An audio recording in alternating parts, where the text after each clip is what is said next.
C'est la fin du monde. La lune se change en sang, les montagnes s'écroulent, des sauterelles mutantes pullulent.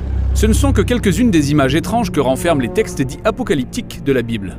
La plupart des gens s'imaginent que le terme biblique apocalypse signifie fin du monde. Mais en fait, ce n'est pas le cas du tout. Nous allons donc découvrir comment lire les textes apocalyptiques dans la Bible. Attends, apocalypse ne signifie pas fin du monde ? Non, apocalypse est un terme grec qui signifie découvrir ou révéler.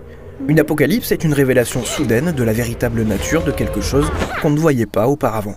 Parce que je ne vois pas toujours les choses telles qu'elles sont vraiment.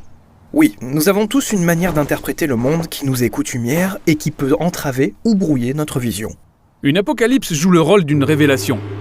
C'est ça. Donc dans la Bible, une apocalypse, c'est quand Dieu lève le voile pour révéler à quelqu'un la perspective divine sur ce qui se passe vraiment dans le monde. Par exemple, prenons Ésaïe le prophète. Il est soudain transporté dans une vision jusqu'à la salle du trône de Dieu.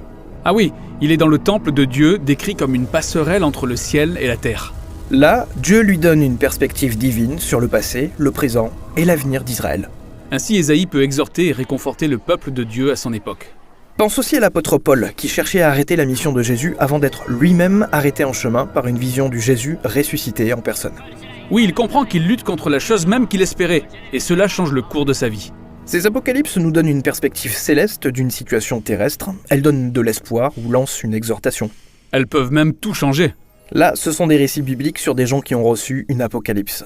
Il y a aussi des sections complètes de livres de la Bible dans lesquelles un prophète décrit en longueur des rêves et visions apocalyptiques. On appelle cela les textes apocalyptiques. Lire ces rêves et visions est difficile.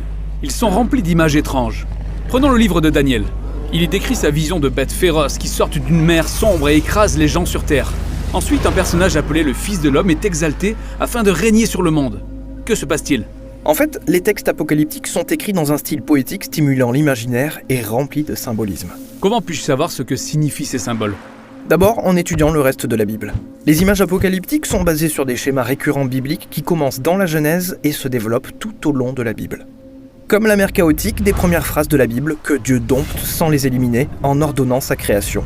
La mer devient une image de danger, de mort et de chaos cosmique. Ah, et la terre sèche qui sort de la mer est l'endroit sûr et ordonné où les hommes sont censés régner en tant qu'image de Dieu.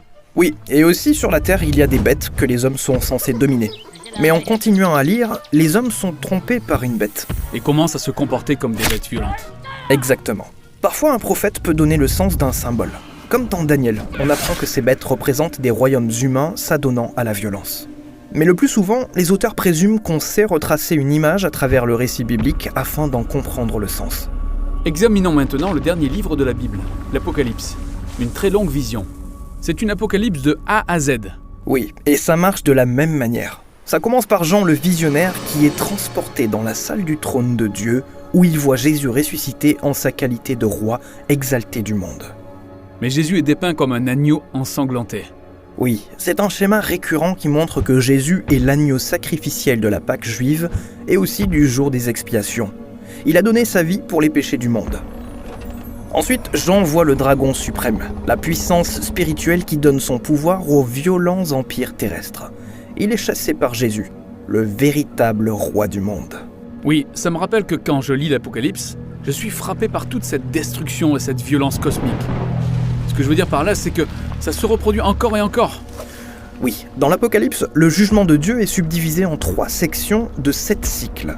C'est un autre schéma récurrent qui relie les récits du déluge, des 10 plaies d'Égypte, de l'exil babylonien et même plus encore. Il y a des moments où les hommes font preuve d'une telle violence et causent tant de morts dans le monde que Dieu les livre à leur propre destruction. C'est comme l'inversion de la création en Genèse chapitre 1 où Dieu laisse le monde et les hommes retomber dans les ténèbres et le désordre. Ça fait réfléchir. Oui, mais souviens-toi qu'en Genèse 1, Dieu a vaincu les ténèbres et le chaos par sa lumière et sa vie.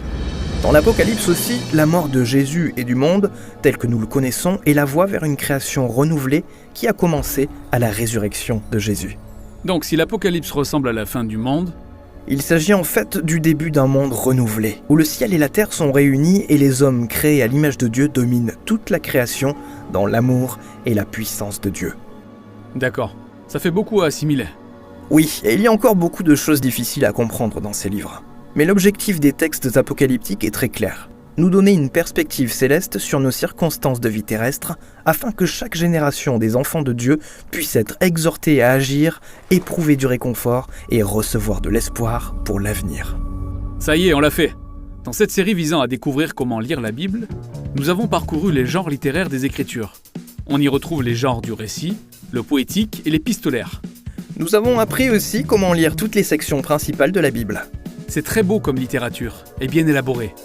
Je comprends pourquoi la Bible est un des livres les plus influents de l'histoire de l'humanité. Oui, chaque élément s'inscrit dans la seule et même histoire qui mène à Jésus. Cela nous invite à toute une vie de lecture et de méditation. C'est tout un monde nouveau qui attend d'être découvert en lisant la Bible.